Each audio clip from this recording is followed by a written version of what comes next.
Well, good evening. Laddies, lasses and lazos, welcome to the click. You smell absolutely astounding today. And don't let anyone else tell you otherwise. Those filthy little liars that cannot compete with your amazing smell. Speaking of really dramatic things, I think we're all here for a bit of spicy, juicy drama. One thing I have learned in life is that drama is best served when it's like a little bit away from you. You know, really crappy like shows on TV about romance or blind dating and stuff like that. Or it's scrolling stories on Reddit when you can indulge in drama and be petty and crap talk some really unlikable character in a story that you never even have to meet IRL. Isn't that beautiful? You just get to sedate that petty part of your soul without actually having to engage directly with it. And that's why today we are digging into r/AmITheA for some juicy stories, and I do hope you enjoy it as much as I enjoy having you here. Let's get into it, shall we? Am I the butthole for leaving the hospital after my sister gave birth and announced the name of her baby? I, 32F, have been dealing with infertility for 7 years now. My husband and I are prepared for the fact we might never be able to have a child together, but it's not easy. We're both currently on individual therapy to help us process all of this and find a way to be at peace regardless of what the future holds for us. But I truly hope we are lucky enough to have a child. My husband and I have baby names picked out. We never talk about them, but we have a little note in our baby name book with our boy and girl name pick. It's in our bedroom. We don't look at it much anymore, but it keeps us hoping, you know. That's really sweet though. That's really sweet. I wish you the best. That must be so difficult to go through. My sister, 36F, has 5 daughters, and 2 weeks ago she gave birth to her first son. My husband was working, but I was at the hospital with my parents and my sister's in-laws waiting for the birth. Once he was born, we were called in to meet my nephew, and my sister told us they had chosen the name Elio for him. She said the name was originally mine and my husband's top choice, but since we wouldn't be able to have any kids after all this time, she decided she should use it and not let the name go to waste, being kept secret by me. What do you mean? Names aren't secret. They exist out there in the world with or without your specific thing. Oh my god. And why did she have to add that second part? It's like, oh my god, this was my sister's topic, but because she's infertile and barren, I stole it instead without even talking about it. That is, wow, you really added that second part, didn't you? Yikes. It was then I remember seeing my sister at my room while she was pregnant a few months before. Did she go snooping through their bedroom without asking? That's like a weird invasion of privacy to begin with. But then she's snooping through their baby name book and be like, I must steal this name. I must steal their top name because I'm doing them a favor too so they don't feel their names are being wasted. Jesus Christ, man. I thought nothing of it at the time, but realized she had been snooping.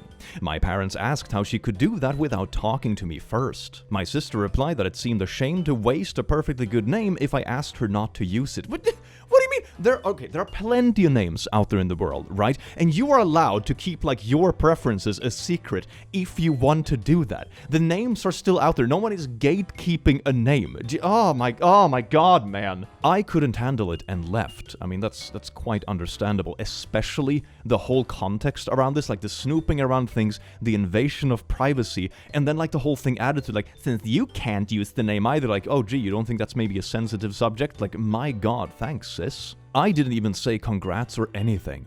I left and went home and cried for a while. The very next day, my sister called and asked me why I made it such a big deal. What is it with these people that always try to turn everything around? It's like, oh, I did this awful thing to you and rubbed everything in your face, all this stuff that you've been literally going to therapy for. But I'm gonna turn it around and be like, why are you so sensitive? It's your fault. This is ruining the family vibes. Maybe you're the one ruining the family vibes. Have you thought about that? She also decided to drop that she was hurt I never discussed my baby names with her. Gatekeeping them. What do you mean gatekeeping them? The names exists out there still. You know, just because you don't share like which names happen to be your favorite, it doesn't mean the name just magically doesn't exist unless you have snooped through their baby book. This is wild, man. Even when I knew I wouldn't have a baby. This again? I asked her how she could go out of her way to take the one name my husband and I had picked. She called me sensitive. There you go, I called it. I ended the call without another word. My parents checked in on me 2 days later. But since then, my parents have said I should let it go and apologize for walking out. My sister also said I made her postpartum time, and it was very selfish on my part. Am I the butthole? Not the butthole. Now, this subreddit, including yours truly, is a big supporter of we don't own names. Yeah, I mean, we've seen that on this channel as well, like main characters that DM people and be like, I named my daughter first, so you can't name your daughter Kinselalia, or whatever it is, you know, but this certainly ain't one of those cases. But your sister was acting incredibly out of line here. The snooping, calling you out for not talking about the names ever, and choosing the name that she specifically got the idea from snooping, without so much as a conversation, is completely unacceptable. I would say it's the combination of everything. It's the invasion of privacy, it's the snooping, it's like the really weird comments about, oh, you're sensitive, but I'm also gonna like rub this in your face and be like, because you are struggling with this, you can't use it anyway, haha, so I'm gonna snag it instead.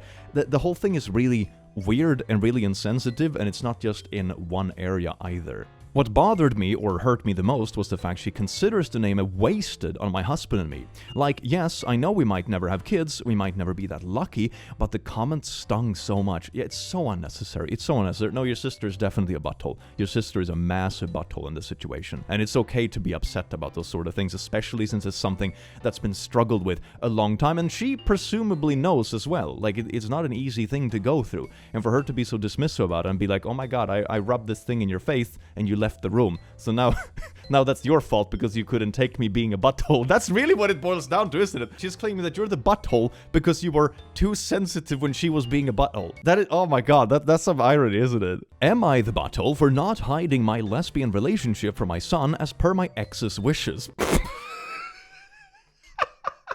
How would you even go about hiding, like, a long-term relationship? You're not like teenagers sneaking through windows in the middle of the night. What?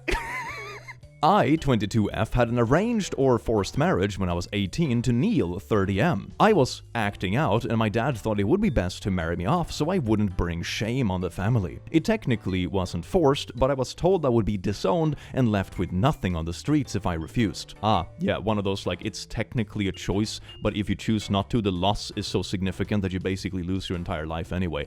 Yeah, one of those kind of choices. I gave birth to my son just before my 19th birthday, and I was basically left totally alone. My ex did not support me with anything. He wouldn't even feed the baby, so I decided to leave him when my son was about 6 months old. I am now 22 and my son is 3. I started university last year and I met the girl Bianca, 23F. Wait a second, before we keep going, hold on. So, the husband isn't even in the picture. You're taking care of the child all by yourself, which you already did before you left this man-child to begin with.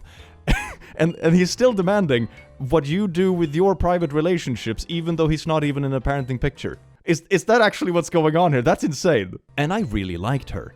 I didn't even know I liked women, but we started dating and our relationship is the best thing that ever happened to me. We were on a date together about 7 months ago and ran into my ex. He knew I was dating someone because I thought informing him was the cordial thing to do since we could co-parent, but I didn't tell him I was with a woman since our religion and culture is very homophobic. He flipped out when he saw me and demanded I keep my unnatural relationship away from our son. He basically assumed I was going through a phase and would get over it. Going through a phase, but everyone is like very much adults as well, even if you want to make that like garbage argument. That's interesting. I told him that our custody agreement doesn't give him the right to dictate who I date. Yeah, indeed it doesn't. Jesus Christ, fam. Oh my god. Talk about trying to own your exes. I've seen that sort of attitude pop up a few times in life with various relatives and stuff, and it's always very interesting. Like, you don't own another person, especially when you're no longer involved. He argues that it's wrong in our culture and religion, and he has a right to say our son shouldn't be exposed to sins. Was it also in the son's right to have, like, you know, a present dad? Maybe. That was actually supported. What about that? We've been together for a year now, and I finally introduced her to my son, and they love each other. He's always talking about her, and unfortunately he told his father that he met my girlfriend. I'm being bombarded with calls and texts from my family telling me I had no right to go against his wishes, and I shouldn't have introduced him. What do you, oh my god, he's a 30-something-year-old man-child who couldn't even deal taking care of, like, a baby and that kind of stuff, to the point that his wife, that is, like, half his age, actively left him to do it on her own because that was apparently easier. Oh my god, that's like, oh, now according to him, because he, for some reason, still have a say in the life, no, you can't date who you want. Really? Really? I'm starting to feel like I'm the butthole. No, you're not. No, your family sucks. My ex is demanding I apologize and agree to stop letting my girlfriend see my son. According to him, his wishes as a parent are more important than my relationship, and if he dated someone I didn't like, he also wouldn't let them meet our son. I seriously doubt that. I seriously doubt that. People like this are always super eager to like bring up the hypotheticals. If this was like an inverse situation, I would totally do this thing that I am asking of you. But very conveniently, that situation is never the one that is relevant. It's just a hypothetical, isn't it? So I call absolute bullshit on that part. Am I the butthole? No, not at all. Not at all. He sounds insufferable. Not the butthole. It's ridiculous to think that you'll be able to hide your relationship from your son forever. Your son will eventually become more aware. Do you live in a place that discourages or prohibits LGBTQ relations? No, I live in Western Europe, so LGBTQ relationships are normalized. Yes, my will as your ex-husband trumps your will regarding who you want to date. Said no sane person ever. Jesus Christ, not the butthole. Am I the butthole for telling my mother I won't buy her a house with my legal settlement money? Yeah, money is one of those things that always make families blow up, isn't it? I told my mother today that no, I won't buy her a house if I am successful at winning my legal case for an injury that has left me chronically ill, disabled, and unable to work for years. I mean, that makes perfect sense though. Settlement money like that would be to compensate you for like the time and the money you won't be able to make, with the job you used to have. That's at least what I'm assuming this case is all about. For some context, my mother had never been a great parental figure. Reddit won't allow me to say what we endured as children, but just think of every type of the worst thing that can happen in childhood and you will have a good idea. She was also completely unable to show any sort of love or attention. Why is it always like the worst parents that are also the most entitled ones? Isn't that absolutely wild? It's not even like, I was a really good parent and sacrificed a lot and now I'm entitled in later years, but at least I had a good childhood. That never seems to be the case. It's always the nut jobs that were like really bad parents. They're always like, give me everything you own now when you're an adult. At least they're consistent, aren't they? My God. I had a baby very young, 16, without help.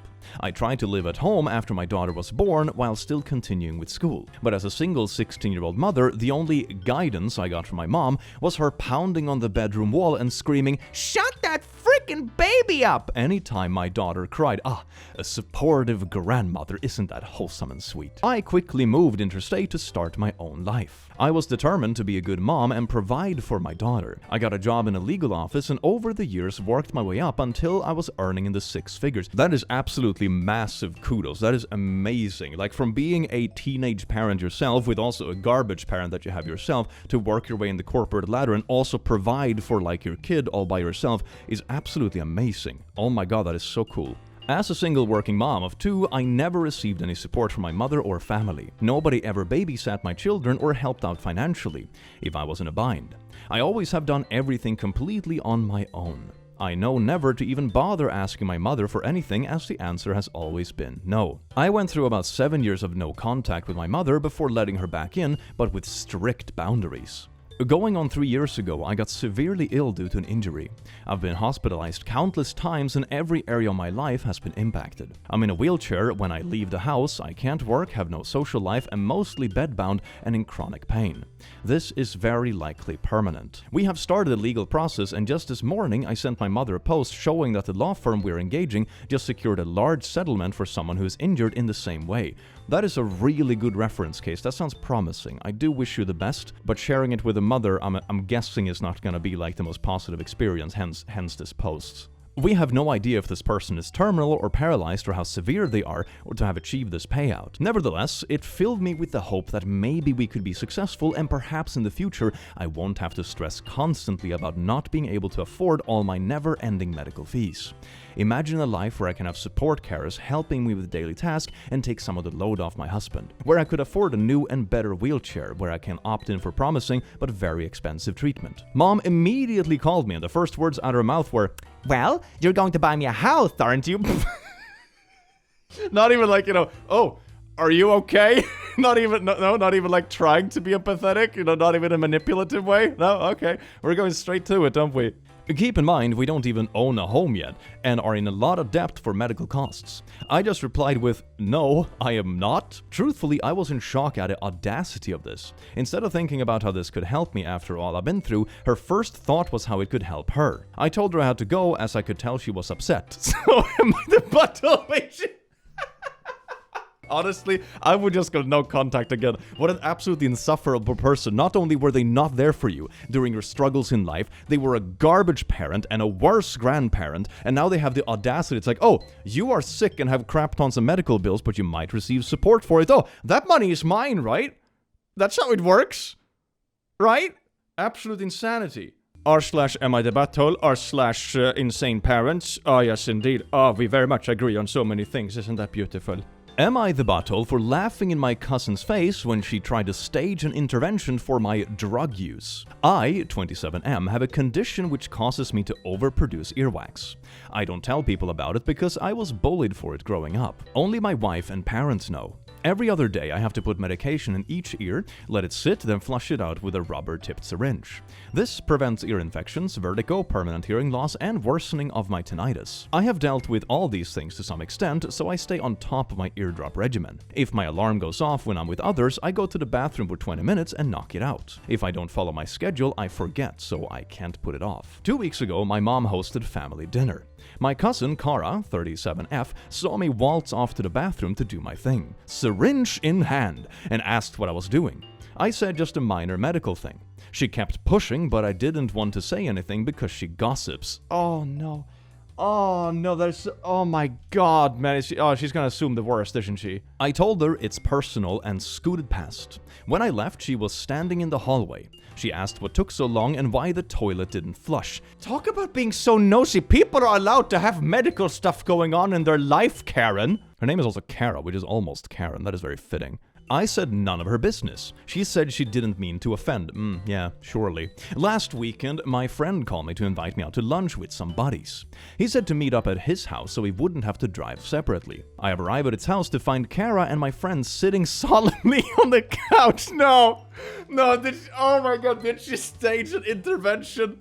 Because of earwax medication? Oh man. Kara said they were here to talk about my problem and that they were just here to help. I said there is no problem. Suddenly it clicked in my head what this was about. I couldn't help but laugh a little bit out of shock. She asked what was so funny, and I said, first of all, why didn't you talk to my wife or parents? She said she didn't want to involve my enablers. Oh my god. Holy crap, dude. She's just bypassing everything. Okay, that is absolutely astounding. So she wants to isolate you as well from the people closest in your life. You think his wife and parents would enable this kind of stuff, and you didn't even bother asking what it's about. If you are so concerned, which is not really any of your business, to be honest, why not be oh hey, what was that about? And oh yeah, they have a medication they take. Oh, okay, cool, and then you can stop prying. It's that's where it ends, even if you want to push that far. This is so avoidable. What are you doing? And there are also many examples of when you use a syringe for medical reasons. Insulin is one of those examples. This here is another example. There's also syringes you get sometimes when you're going through operation. They're anti-inflammatory and stuff like that, or for blood things. So this is incredibly common in many contexts. So assuming the worst and also without asking for any further context and somehow making it your business and bypassing everyone closest in their lives. I don't know. This just feels like a knight in shining armor syndrome. I despise people like this because I've experienced a couple of them myself in my life, and once they believe they are in the right and they can bypass any boundaries and stuff because they believe they're there to save you, it is so insufferable. It is so insufferable, and they always believe they're doing a good thing. She said she didn't want to involve my enablers, which just made me laugh harder. She looked annoyed and said she was done trying to help.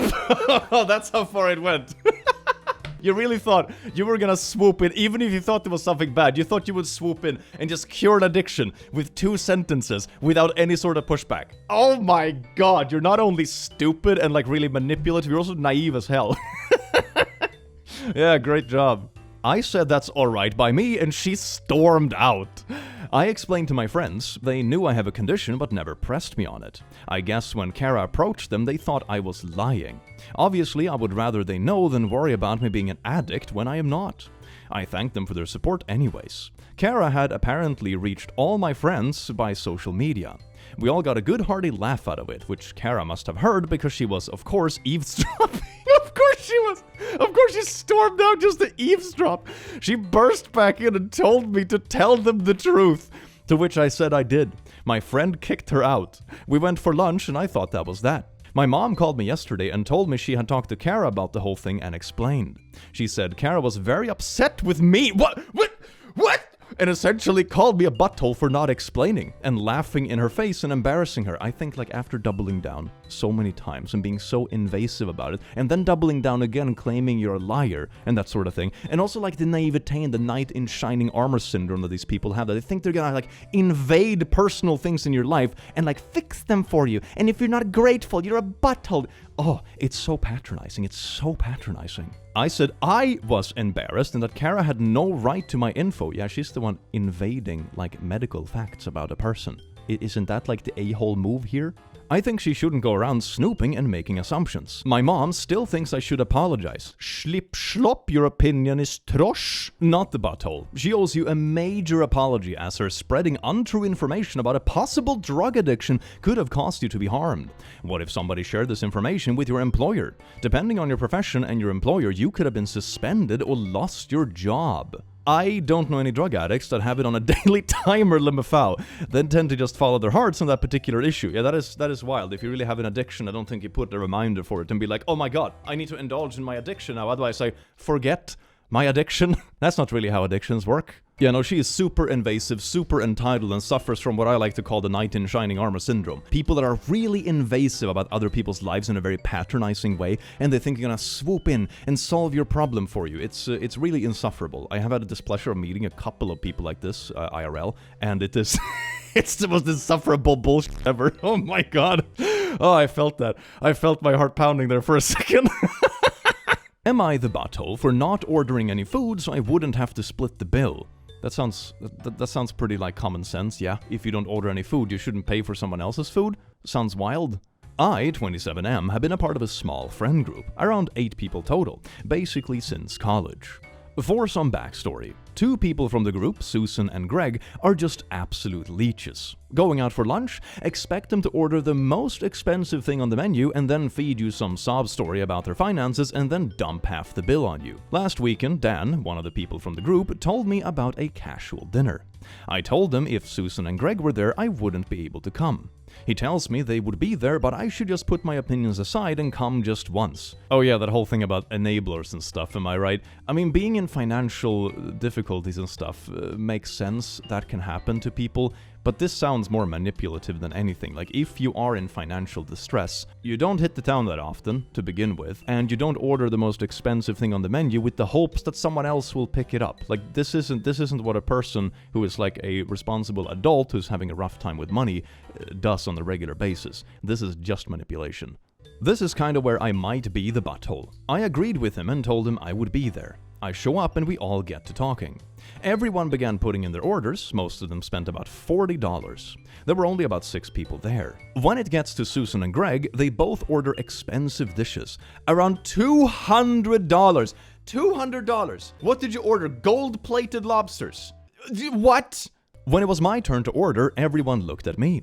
But I just picked up the menu and pointed to the $4 Miller Lite and sent the waiter away. Dan asked why I hadn't ordered anything, and all I said was that I lost my appetite. The other 2 friends got up as well to cancel their orders to just have drinks. Okay, so everyone kind of understands the same thing, right? Everyone's like, here they go again, they just ordered like $400 of food just for them and expect them to pay half of it. Nah, we're just gonna go with the bar bill. Because I'm assuming this is the sort of place where like the bar bill and the tab there is a bit separate from like the kitchen bill. I'm just assuming that's the case, which means it's easier to split. Because in some restaurants it's hard to split bills sometimes. Here where I live it's usually easy, or you just like, swish, basically cash out people afterwards when you split the bill. But splitting it evenly when people don't order evenly, that is a weird expectation. That is really strange. After the main courses came out, I saw Susan and Greg picking at their food.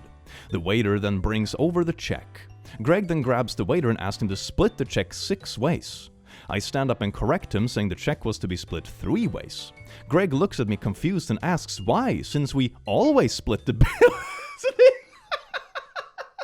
Yeah, these people didn't even order anything to eat, but let's split the bill with them as well. Why don't we split them with the strangers on the other table over there as well? That seems fair, right? We always split it with the entire restaurant, do we not? I reminded him that the 3 of us had not eaten any food, so we would just be paying for our drinks. So basically, at the end of the night, Dan, who probably only ate around $50 worth of food, was stuck with a $146 check at the end. Yes, I remember the exact number. I swear I saw his jaw drop when he picked that receipt up. I slid a $10 towards the check, said goodbye everyone, and walked out. The next morning, I found my phone full of texts from Greg and Susan telling me I was a butthole for not ordering any food and forcing them to pay more than they had accounted for. He didn't order the $200 meals. You did, which is an insane amount to like spend on some food when you're just going out casually with friends. Like damn, you get a really good dish for $40 if you go to like, I don't know what kind of place they went to, but like $200 for a single dish. That is nuts. That is absolutely nuts. I don't think I've ever spent that on like a single dish when I go to a restaurant. That is insane. It's your fault for not paying for my food. What kind of entitlement is this? This is like eerily close to like those kind of like almost borderline scams I see on r/Tinder, where people are like, oh my god, I go on dates 5 times a week for free food with never the intention to date. It's like eerily close to that, but you're just using your friends instead. Nice. I honestly laughed because the stakes alone were more than what they had paid, but to each their own, right? I also got a lot of messages from Dan saying I could have just not come instead of pulling that stunt and getting him stuck with an outrageous bill. Okay, but wouldn't the result have been the same though, if he just didn't come? Honestly, like they would still have wanted to split it, and honestly, then it's up to Dan. Like how can Dan text you and be like, this is your fault? Dan, grow a spine. Grow a spine, Dan. If you're upset with how much you had to pay for their food, don't pay for their food! What kind of enabling bullshit is this? You're enabling this crap behavior, this leechy behavior, and then you're upset at the other friends who's not enabling it because then you have to enable harder. Dan, you have lost it. Grow a spine. Hey guys, just wanted to clarify some things. 90% of restaurants where I live don't do separate checks and might separate the bill for you if you're lucky. By the way, this post was in Australian dollars. If you want the amounts in USD, you have to convert it. Okay, let's see. What's the conversion rate on like buckaroos? I call it buckaroos because like kangaroos and bucks. So buckaroo is really cute. Anyway, so okay, 0.67 American dollars at the moment. Okay, so then the amounts make a little bit more sense. 200 USD for a meal sounded kind of insane, so then it's closer to like what, 120 or something, which is still really expensive, but it's not like kidney expensive, I guess.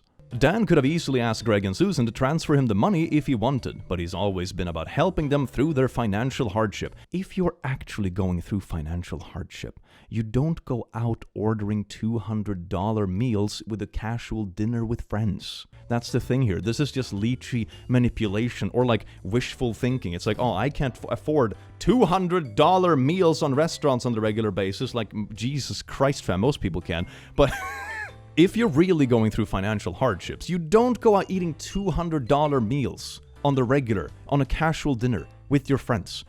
What? That is absolutely bonkers. Or it's like wishful thinking, like, oh, I wish I could afford this, but the only way I can do that is to manipulate my friends. Which also, like, most people don't spend $200 on the regular on casual dinners. Like, that is absolutely nuts. So, I don't know, man. I don't know. These people seem insufferable. Also, Dan's a really good friend of mine, albeit blind AF. I was trying to get him to see what kind of people he was helping. I will admit it was a tad petty. I mean, if you want to help friends that are like in financial difficulties or something, you don't do this. Like, imagine if you have a friend that's like, oh my god, I'm struggling to pay rent and shit is tough and I've been sick from work and that kind of stuff. Oh, gee, Steve, I'm gonna buy you a golden lobster. How is that going to help? That's just flexing. That doesn't help anyone. Oh my god. Am I the butthole for telling my neighbor to grow up, get a life, and get the frick over the fact that I painted my house a color he doesn't like? Oh, I smell some homeowner association stuff. Oh, Karens unite. I bought a house in a community without a homeowner association because I wanted my home to be my home. Wait a second, so it's not even a homeowner association. Oh my god, that's even juicier. And this includes making it look the way I want. I also chose the neighborhood that already has fun, colorful houses instead of just plain earth tones. I finally got to the point where I could repaint my house. I picked a soft peachy color with sage blue and soft and dark pink accents. Fun and colorful without being too out there. I think if you Google colors blue sage peach, you will see a similar palette. My neighbor Paul freaking hates it, and he has been complaining since we started the project. He also made his opinions known that he hates our front lawn. Lots of wildflowers and sunflowers, fun garden flags, a little free library, etc. Each and every time I told him that I don't care. Truly, I don't. And I've suggested a few times that maybe he would be happier in a homeowner association community where he could Karen around to its heart content, where the Karens are frolicking in the field. That has control over everything and forces people into having earth-toned homes. Paul got angry when I suggested that and said he's lived in his home for 15 years and shouldn't have to move. Well, you don't have to move, but you can also stop being a little birch about it and not complain about, like, I don't know, how your neighbors paint their houses. Like, okay, if they painted their house, like, scream yellow and pink with swastikas, like, okay, I can see you having a bit of an opinion about that. Like, that's not great. But this ain't it, fam. This ain't it. My God. I told him, okay, well, you'll have to learn to live with a little color. Last weekend I was putting in pavers that my niece and I had painted together. They're all things like ladybugs, turtle, birds, etc. in fun colors. I adore them, and my niece is so excited she gets to be a part of my home. That is so cute! Paul come over to complain yet again, saying it was all an eyesore. And my niece was here, so I just told him it's time for you to grow up and get the frick over what I'm doing with my house. He got even pissier and told me that I have no right to talk to him that way after he storms over and talks to you that way on your property, I guess, in front of your niece. Okay. Do I know who I'm talking to? Oh, this is Karen galore, isn't it? I told him to just go away and get a freaking life. If he had so much free time to birch and moan about a colorful house, maybe he should get a hobby. I think that's what people in homeowner associations do. That become their hobby. They have like a bit of control issues, and then the homeowner association becomes like their hobby. Their hobby is to just Karen around, but in a pack. Oh, the fun times. He stormed off, calling me a nasty piece of work. My niece was cracking up on the side. Oh, that's nice that the niece has like the humor about it and wasn't like, upset by this dude. For the record, no one in my family is uptight. We really don't care about cursing. I know some people still clutch their pearls over it around kids. She's 15, but I'm sure she says worse. Anyway, one of the other neighbors came to tell me that he had been flapping his yap about how disrespectful I am to talk to him like that. She told me that she knows he's a pain, but that he has been in the neighborhood forever, and it's worth being nice to him. I don't know, is telling him to get a life that big of a deal? Am I the butthole? Not really, no. I think the trick with these sort of people, at least from my experience with like very entitled buttholes in your surroundings, is that if you bend over backwards too much for them, like being a nice neighbor and being diplomatic and wanting peace and stuff, sometimes compromises are suitable and that sort of thing, depending on the topic, of course. But with people like this, you also can't bend over backwards too hard, because then they think they can always push every single boundary. This is the kind of person that has never been told no, so they think they can go around and have an opinion about everything, and people just bend over backwards because they don't want to deal with him. And that's not a way that you actually get him to stop, I believe. So, I don't know, enablers and all that, I suppose. Seems to be a theme through this video, doesn't it? Am I the butthole for refusing to pay for a wedding portrait because my friend naughty-liced me in it? What is just out of nowhere? My friend is a painter. I have seen her work and it's beautiful. I asked if she was willing to paint a portrait of me and my husband in our wedding outfits. I thought it would be a good one-year anniversary gift. I have seen her work and she can do realist paintings of people. She asked for a reference for this and I gave her a few pictures and gave a $300 deposit. In total, we agreed on a total of $700. She showed me the painting yesterday, and my husband looked great, but I looked completely different. In short, she nautilized me, and I find it so gross. The painting has me with huge bobs. Oh, it's like a bit of a Rule 34 fan art kind of thing. You commission something on Twitter without checking it first to be like, oh, that's a bit different than I imagined. I don't really have any. I'm an A-cup due to running. My wedding dress is showing much more skin. She even added a split to my dress to show off more leg. I don't look like that in any of my photos I gave her. I find it really gross. I told her I will not be paying her, that she needs to fix it or she can keep it. This caused a huge argument. She thinks I'm a jerk for not paying and I'm pointing out the stuff above. It's going around with my friends. Some think I'm being petty and others are standing by me. I would give her two choices if she wants to be paid. Number one, fix the weird nautilization BS on the bride side of the painting and match the reference photos given, or fix the groom side of the painting to also weirdly nautilize him. Open shirt showing muscle chest, maybe enhance that bulge. I personally would find option 2 hilarious and would put that up on my game room wall. But not the butthole. You probably lost the $300 and the friend if this is their hill they're going to die on. You are getting some interesting data on your other friends though. Yeah, that's pretty wild. One thing I've always learned when it comes to commissioning art and stuff is to always ask for progressions throughout the process. You know, usually when I have commissioned things successfully in the past, you get a sketch first. Like, you have a bit of a down payment, you get a sketch, and then it's like, you move ahead with the project, or you drop it, depending on if the style matches, or if it's easy to work together, and that sort of thing. You don't usually let someone just run amok and do the whole thing without ever checking in on it. I'm not saying that's on you. This can be like a tricky thing to get a hold of and not be too overbearing, but also check how the progress is going and that sort of thing. And it also sounds like she took a lot of weird liberties that you wouldn't really expect her to do. Like, why would you change your friend's cup size in a portrait you're making for a wedding thing? That's kind of weird. That's kind of weird. Am I the butthole for reminding my friend that just because she's poor doesn't mean I am? And this has to tag everyone sucks. Okay, this is gonna be juicy, isn't it? I am 20F, enrolled in the laundry program at school, where I pay a lump sum and they do my laundry for me all year.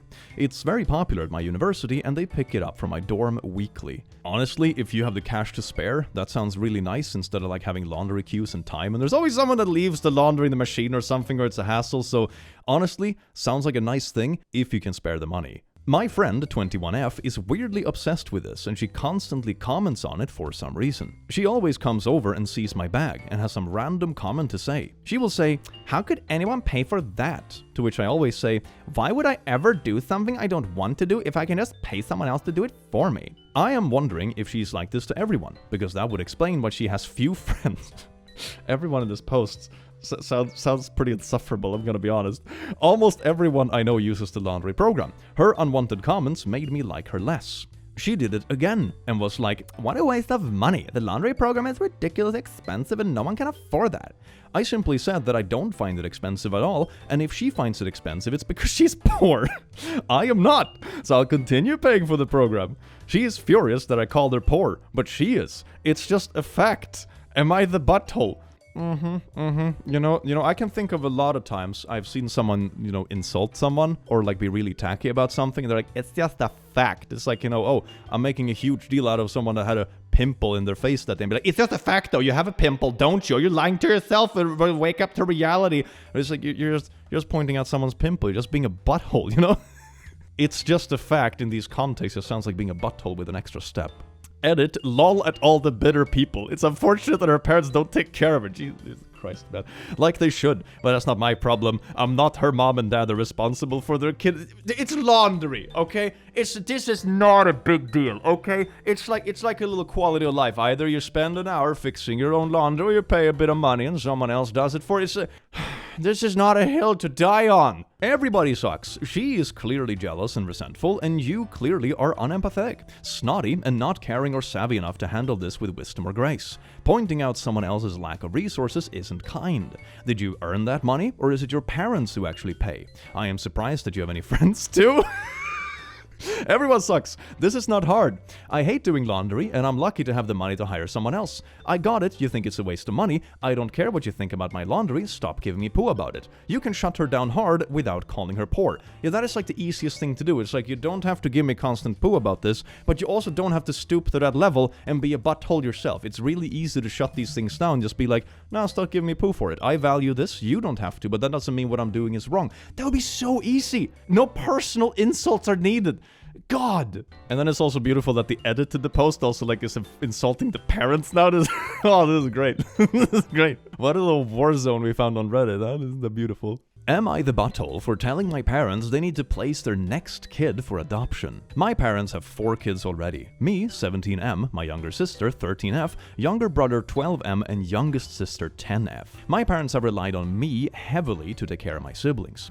Started when I was still too young to do much, but they would put them in my room if a nightmare happened, and after each sibling was 6 months old, they started sharing a room with me until they were 3.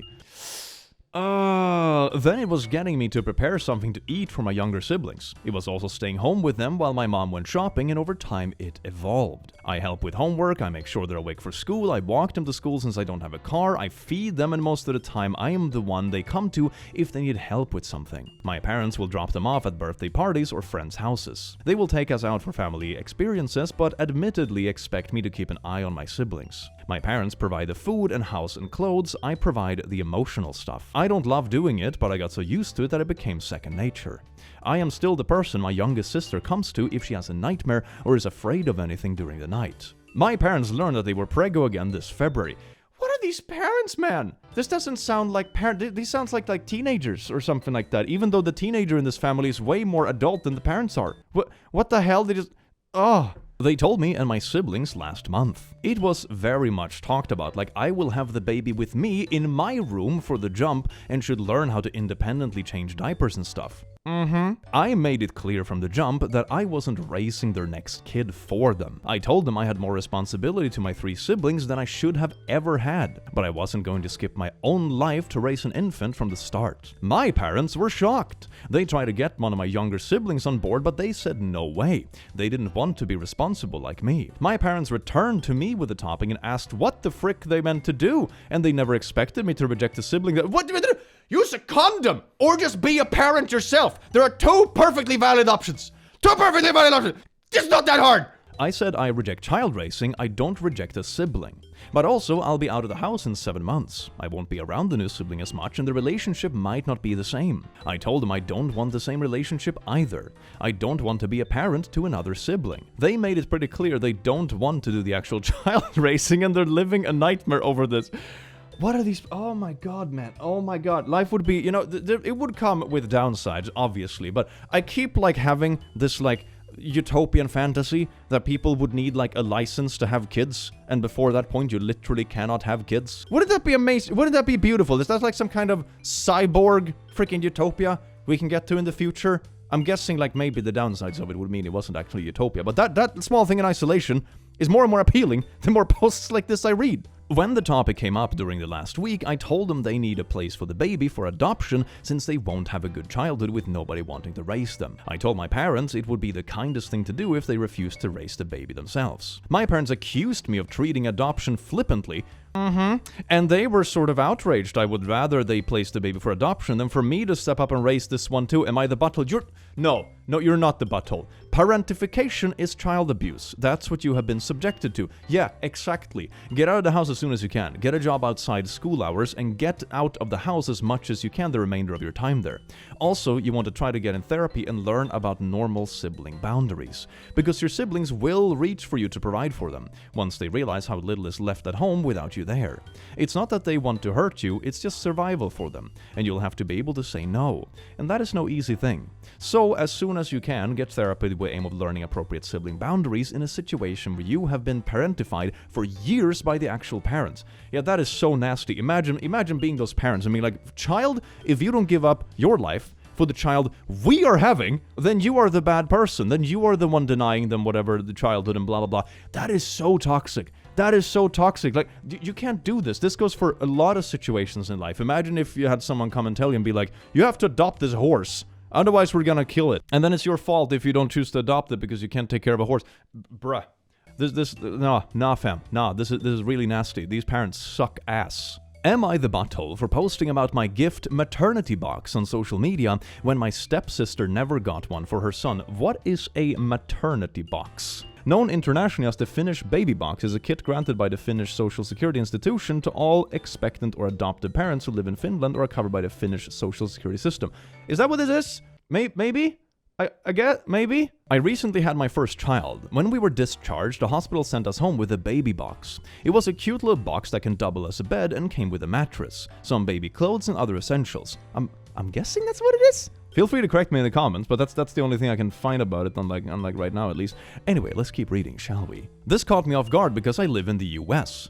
Oh, I thought this was only a thing in Finland. Okay, there's the context. Okay, now I'm connecting the dots. Okay. So I did find the right thing. Okay, cool. It turns out the country I live in works with a charity that provides these boxes for all expecting moms. I was pretty stoked about this, so I made a post on Instagram showing it off. That's really sweet. My stepmom messaged me and told me I should take the post down a few days later. She said it was in bad taste because a lot of new moms don't get this perk. You're not allowed to be happy because someone else is always happier. You're also not allowed to be sad because someone else is always sadder. Isn't that great? She pointed out that her daughter, my stepsister, has been very upset by this. My stepsister did reach out, but her response was something like, "Wow, I had my son. All the hospital sent me with was some maxi pads and a bill. Angry face emoji." Sounds like you should be more pissed at a hospital instead of like, someone in your family that did get something nice. I've never understood this mindset. It's very much a jealousy mindset where it's like, if I didn't get this thing, you're not allowed to have it either. It's the kind of thing where you want someone to have it worse instead of like that everyone should have it good. That should be the upsetty thing. You should be upset at the hospital for not giving it, not to the other person that was lucky enough to receive it. That is weird. That's a weird priority, man, especially for family. I didn't take the post down because I want to highlight the work that charity was doing, especially for women in my area who may not be aware of the baby boxes and could really need it. My stepsister sent me a DM telling me to take the post down. She said it's unfair she has to struggle with a special needs baby while the other moms can gloat about how being a new mom is awesome. That sounds like a struggle. I hope she's doing okay. But this isn't the way to go about it. And it's also gonna be awful for the kids in the future. Like, imagine if you're sharing something about one kid, something they're doing, or something they got, or something they're happy with, and you're saying, oh, if the other kid didn't get it, you're not allowed to be happy about it or share it or whatever. This is a really toxic expectation to set for the future in like all directions. She said that she never got a free box or clothes or perfume like my cousin, and everyone stopped caring once she had her son, while me, my cousin, and all the other relatives get all the attention. But I guess those are also like the newer babies. That tends to be like the attention for the baby tends to spike when, a new baby comes along. That's sort of how it goes. Right now, I'm leaning towards keeping the post up. I don't live in the same state as my stepfamily, but I'm aware of social programs designed to help parents with special needs kids. That, or my stepsister get help and get counseling, but maybe that's not the best move.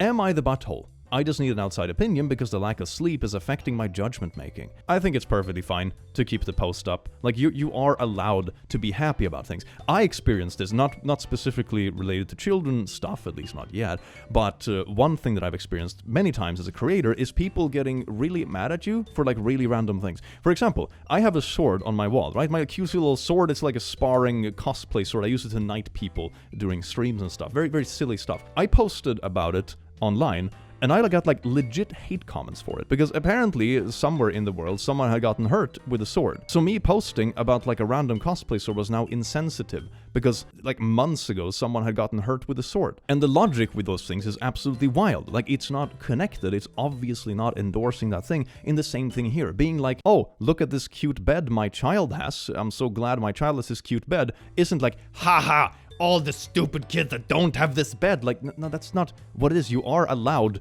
to be happy about things in your life. Bruh.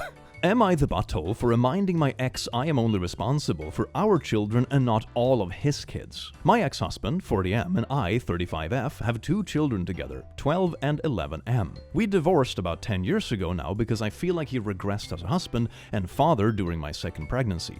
And he was even worse when our younger son was born. He was acting like a high school or college kid or a single 20-something with no kids. He spent more time with friends than with us. His friends were also treating me more like his mom and expecting me to pick him up from their houses when they needed to get on with stuff. He fought for 50% custody of our kids, which he wasn't given, and for the first 2 or 3 years, he had every other weekend and a 2-week period during the summer with them, as well as alternating holidays. He started being more involved, and eventually he did get 50% custody. It was at that time I found out he got some woman pregnant, and he realized with 3 kids, he needed to get his act together. Not with 1 or 2 kids, but with 3. Okay. He ended up with full custody of his 3rd child. Then he met his wife, and they had 2 more children together now. Also, 5 kids with 3 different moms. That is quite ambitious. I really hope he got his act together at some point. There are 2 kids in her life, but I don't believe they're her biological children anyway, who she is also partially supporting. Those kids don't live with them, but apparently she/they pay for their stuff for this child. X and I started getting along better, but then his marriage was rocky. As his marriage worsened, he started treating me like a co-parent for all his kids. He would bring his other children to custody exchanges and expecting interactions between me and his other children. Okay, that's not really how that works. Then it was a request to babysit for him and his wife, which I never did. Then it was comments about our boys' old clothes at my house being sent to his house for his other kids and how we needed to make sure they had adequate clothing. I told him there was no we in that, and he said of course there is, but you have another parent on the other side. Like where did that parent go off to? Like the kid came from somewhere, no? I told him there was no we in that part, and he said, of course there is. We're co-parents. I said, of our 2 kids, sure, but not his other kids. It was requested for me to have his children in my home or to take them out to eat with me and our kids. And finally, it had turned into back-to-school craziness. I bought supplies for the boys, and he told me I hadn't bought nearly enough for everyone.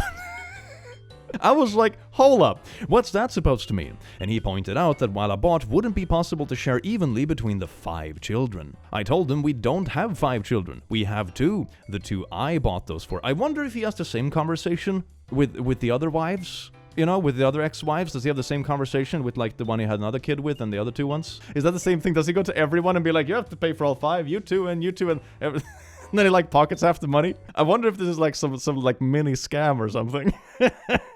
I told him I am responsible for our children and not his 3 others. I told him he has a wife. They share 2 of those children. The other is in their home. It's up to them. He told me that I know they don't have a lot of money, and I cut him off and told him he still doesn't make his children my problem. Oh my god. It went that route again. It's like the friends with the $200 meals when they go out to eat. Oh my god, I'm so broke. Can you pay for my golden lobster? Gee, thanks, Steve. He said I can't possibly take care of just 2 of them, not when we're co-parenting and all 5 kids live together 50% of the time. He said I should be part of the community to help raise these kids and keeping my distance like I do. So dang cold. Am I the butthole? No, you're not. Like, Jesus Christ. I've had many friends and stuff with divorced parents and that sort of thing. And then there are new families that form because people get back together and there are step-siblings and all that kind of jazz. That doesn't mean that all of a sudden you tag along with, like, your step-kids to, like, the other home with the other parents who never had anything to do with you. Like, that's not how any of this works. I have never heard of that being the case. That is a really weird expectation. Am I the butthole for laughing at the name my sister chose for her baby? For context, I, 28F, attended a family dinner with my mom, dad, and sister, 26F, yesterday. My sister is due to give birth soon and decided this dinner would be the perfect time to announce the name she chose for her first child. My sister has always been obsessed with aesthetics. Sparkle emojis. Her whole house is beige and rather depressing, if I'm honest. No. It's an Instagram mom. The whole nursery she built for the baby is beige and gray. Oh, the favorite colors of childhood. Oh, the whole scale of beige and gray. And will not accept colorful gifts for the baby. Oh yes, little baby, you want this remote-controlled car? Well, as long as it's gray or beige, then it's fine. How fun. I can tell her husband hates it, but he won't admit it. Now, here is the issue. I am very prone to laughing at inappropriate times. I am autistic and find it hard to filter what I say and my emotions, which can lead to me reacting to things in ways that can offend people. I don't think this would cause issues until she revealed the name of her baby. So we are all done with our dinner, and we are looking at my sister as she is about to announce the baby's name. Broccoli Willow Rose, insert surname, not including for privacy. No, it's a tragedy! No, the baby won't be able to spell her own name until she's like 12. Spelled exactly like that. And then I burst out laughing and said, you cannot be serious. I am not banned from all family dinners. Okay, there's that kind of situation where, like, yeah, you were probably insensitive and a bit of a butthole, right? It's like, you're the butthole, but you're also correct. The name is a tragedy. Is the name really that bad? Was I really a massive asshole? It's pretty bad. It's pretty bad. After writing this post, I decided to call my sister and apologize. As when I wrote down what happened, I did realize what a dick move that was. I mean, yeah, it was a butthole move But you're also right, because that poor kid isn't gonna be able to spell their name until they're 15. Dear God. I said I was sorry for laughing, and I apologized for using my mental disability as an excuse and offered to treat her to lunch as an apology. Understandably, she was reluctant to forgive me, but she did, which I am thankful for. She said she was hurt by my actions, which I understood, but was willing to look past it. I knew posting the story on here would give me the slap in the face I needed, which I appreciate. And if anyone is wondering, the name is staying. Oh no, I didn't comment on it at all. You're the butthole, but you're a correct butthole, lol. Poor kid. A correct butthole, I'll take that.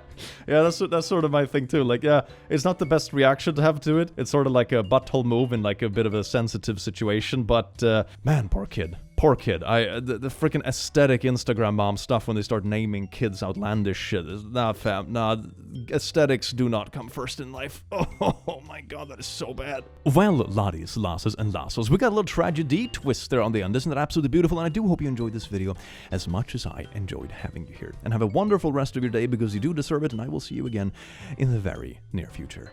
Take care. Mwah.